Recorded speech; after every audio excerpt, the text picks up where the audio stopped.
So I'm with Kirby here for The Voice Season 28, Team Niall. Kirby, how are you doing? How are you doing? I'm doing great. How are you doing? Great. Pleasure to meet you. First of all, I really love on your socials that you said follower of Christ follower.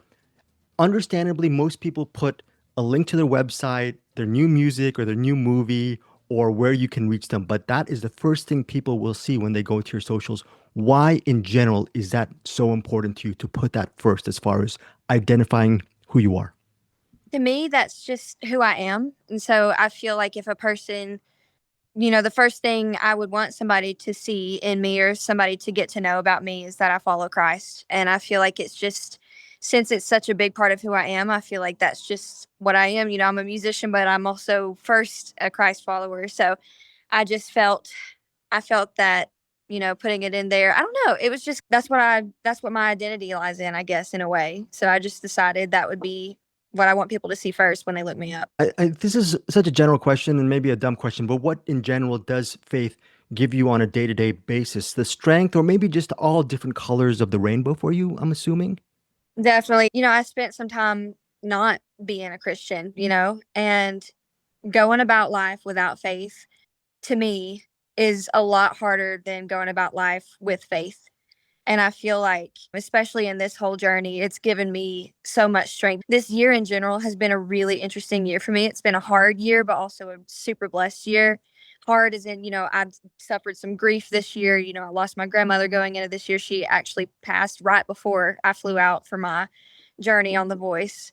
And so I think my faith is something that carries me through every day. It's something that gives me the strength and the peace to keep going, even when things are uncertain. And so I just hope that I can share that peace with somebody one day. Yeah. God only knows. That's a song I'm assuming your grandmother loved, you love. How do you put your emotion into the song, but also you're being a professional? You want to actually pull out that song to get maybe one chair, you got four chairs, which is great. But what was the key for you to actually succeeding in that performance? Because you got a lot of heart into it, but you also want to be professional about it. Yeah, before I walked out on stage, I really didn't know what to expect. I literally was praying and praying before I walked out there, and I just wanted the chance to audition. I would love, I wanted a chair to turn for me really bad, but all in all, I just wanted the chance to step out on that stage and to do my very best.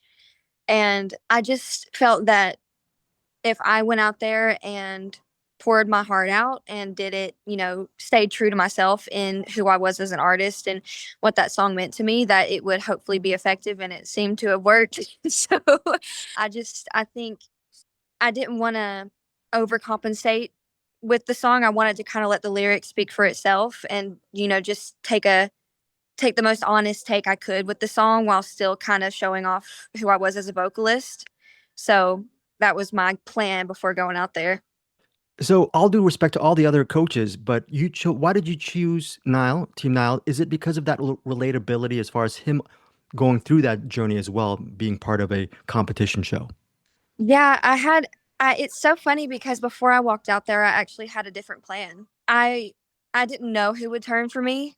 So I don't know. I just kind of had my expectation. I was like, hopefully Reba or Snoop will turn for me. Those were the two I really had my eyes set on in the beginning. But I was told by many people before I walked out there that I just needed to follow my gut when I was out there and that I just needed to follow what my heart was telling me. So in the moment, my gut just told me to go with Niall, and I'm so thankful that I did. I think he's an amazing coach. I think every single one of them are amazing. I love Michael Bublé too. It was a hard decision to make. That is amazing. So, here's the thing two-part question.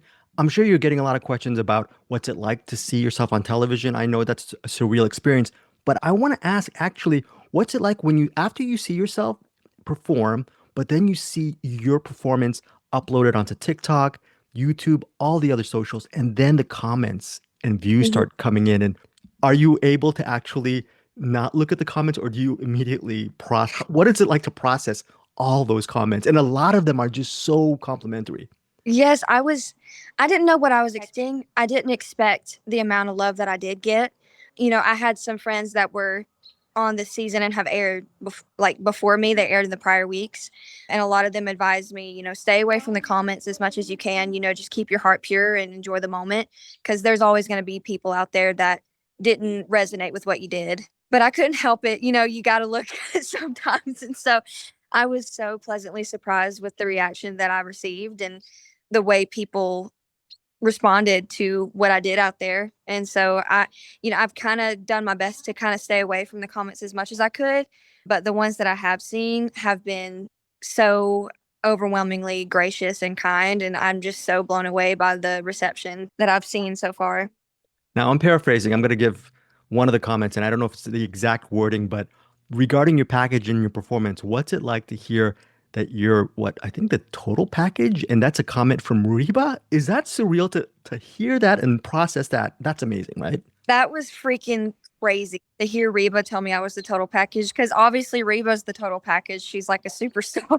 And so and it's so funny because when I was out there, I feel like I kind of blacked out. Like I don't know how to describe it. I was just so terrified and overwhelmed and grateful all in one. And my emotions were so high. So I just stood out there and I was like, whenever they were talking to me. And so being able to watch back what she said, and I'm just like blown away. That's like the ultimate compliment to me. So, Kirby, I'm going to spend this weekend listening to your singles on Spotify. I did listen to maybe one of your recent singles. It's Closer to Heaven, short but sweet, but very resonant. Can you tell our listeners and watchers about what Closer to Heaven's all about and why that's one of your singles on? Yes. Closer to Heaven was written by a good friend of mine. His name is Don Quinn. He's a really talented writer. And I actually listened to that song and recorded it whenever my grandmother was still here. She had been fighting cancer for over 20 years, and she actually got to listen to it before she passed away. I thought it was a beautiful song, and I just felt that it hit home for me, and I felt like it could hit home for a lot of other people. And then I got the opportunity to release it after she had passed, and it's being on The Voice and everything. You fly back and forth to different locations. I was on a lot of airplanes throughout my entire journey. And so I just felt like that song really resonated me with throughout the entire time I was out there. And so I decided to dedicate it to my grandmother because I really feel like she was with me throughout the whole process. And that song talks about like, do my loved ones know that I'm closer to heaven when I'm up in the sky in those airplanes? And I do think she knows. Yeah, that's a very beautiful song, Kirby. And I can't wait to listen to the other tracks as well. Now, got to ask you a really superficial question. During your time on the airplanes and traveling back and forth, what was it like, your impression, good and bad, of Los Angeles? Because where you guys are located, it's pretty much in the center of so many things. What is your overall Yeah. big picture impression? And hopefully, I hope to goodness you were able to have a lot of Mexican food because we're really good with that. But anyways, your thoughts. I definitely had some good Mexican food when I was out there. A lot of good food in Los Angeles. I Being from Alabama, I didn't know what to expect before I went out there. I've heard it's beautiful, but I don't know. I was just nervous because I just feel like complete opposite sides of the country. So I didn't know how I would like it. And I ended up falling in love with it. I'm thankful I didn't have to drive anywhere because the traffic seems a little tough in Los Angeles. But I think the people were so amazing, so kind. The weather's beautiful out there. It rained one time the entire time I was out there, and we were all shocked, and it was just like little sprinkles. So I was like, I fell in love with it out there. I'd actually probably like to live there one day. I don't know if that opportunity will ever arise for me, but just you know, seeing the palm trees and everything everywhere was so cool. I just loved it. How do you compare that to Nashville? Because I've never been to Nashville. I'm clueless. So, Yeah. It's so funny because there's actually a lot of folks from Los Angeles that have moved to Nashville and they're all so nice and everything. It's so funny because Nashville's such a melting pot of a city. So there's not really that many Southern people in Nashville. The traffic's also bad in Nashville, not near as bad as Los Angeles. But I think it made it a little less overwhelming when I went out there, going from one big city to another. Being surrounded by music, I feel like what I loved about Los Angeles was it was music and film. And I got really interested in like the whole film aspect of things and Hollywood and all that is really cool. Kirby, you're talking about a lot of music, but let's talk about a lot of people. And I'm thinking just a person who's not in the arts like you are, you're getting to know different artists. You're also working with different musicians, singer-songwriters to help you prep for however far you go into the competition. And then you're also being coached. What's it like to work with so many people and then along the way possibly strike up friendships which will hopefully last you a lifetime? So is that an overwhelmingly awesome experience, I guess, that kind of thing? Yeah, it was. so amazing to be surrounded by so many other people who had the same passion as me. Nashville is pretty saturated with musicians as well, but being able to be surrounded by musicians that were from all over the place, I made friendships that will definitely last a lifetime. I feel like every single person that I got to work with was so supportive, so gracious, really just one of the best for me. Every single person I met out there was amazing. Every producer, every coach, every music director. I love everyone I got to work with. It was just, I don't think I have anything negative to say about any person or any part of the experience, which is such an amazing thing that I get to say. Kirby, on that experience, have you been able with time to actually process what you've learned on a tangible level, or are you still processing just your growth, supposed growth on The Voice? What's the big picture as far as your emotions and your thoughts about what you've learned? I definitely feel like I didn't necessarily like have like classes or anything or process anything. It's still all hitting me. It hits me at random moments. It hasn't truly hit me yet what all of this was, except just so much fun. I definitely can tell that I've grown a lot just as a person, not just as a musician. I feel like musically, though, the work that I got to do out there completely changed who I was. I definitely feel like I found myself more as an artist too. I'm really excited for the path that I'm going to end up taking because of this show. And finally, what is specifically for people who are about to embark and listen to you, not just on The Voice, but more importantly, your own music, which is available on all digital platforms? What path are people going to be listening to from your perspective? I think stepping out on a limb, it was really nerve-wracking going out there because I did step out on a limb and choose to do faith-based music. I wasn't necessarily making faith-based, like strictly faith-based music, and I think I'm definitely going to continue singing all sorts of songs. But as an artist, I realized like it was a really nerve-wracking experience to step out on my faith and do something like that. But then I felt so empowered by every single person out there once I did that, and I felt so accepted. And so I feel like I have like a newfound fire lit in me that I want to write music that encourages people, especially like I want to do like a faith-based Americana type situation. So I'm really excited to start writing and, putting some more stuff out there that kind of follows that path for me. And Kirby, thank you so much for your time. When you look back at your performance, at least for the blinds, I think it's not just your reaction, but were you able to, I don't know who you were with, were you able to actually take a peek at the reactions of maybe your good friends or your family or your loved ones as far as how they responded? Because how did they respond? And that must have meant a lot to you, even more than your own reaction.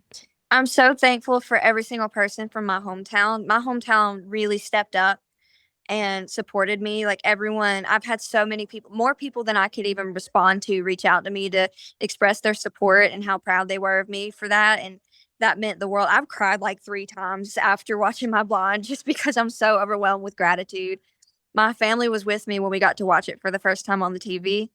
And every single one of us was just so excited and so, blown away by the extremely kind reception that I've received or the extremely kind response that I've received from all of this. My entire family is just so proud. And it's so funny because all of us were grieving this year before this all happened. And so I feel like my entire family is just so thankful that this opportunity came into my life because it's given us all something to kind of like rally around and be excited about. It's definitely united us as a family. You get a lot of different support from all over the world or all over parts of here in the US, but to get support from your hometown from whence you came, is that just really extra special and really surprising to get that from this is where you grew up, you know? It's so special to me to receive that kind of support from my hometown. It's one thing to put yourself out on a stage and sing for people that you don't know, but for some reason, I always get more nervous singing for people that I do know and that know me. I just want to make them proud and to know that they all kind of came together and supported me the way that they did. It makes me feel extremely proud of where I came from, and I just hope to continue to make them proud in this journey. Kirby, thank you so much and good luck moving forward in The Voice and keep on putting out music because I am downloading and following you on Spotify. Really love your stuff.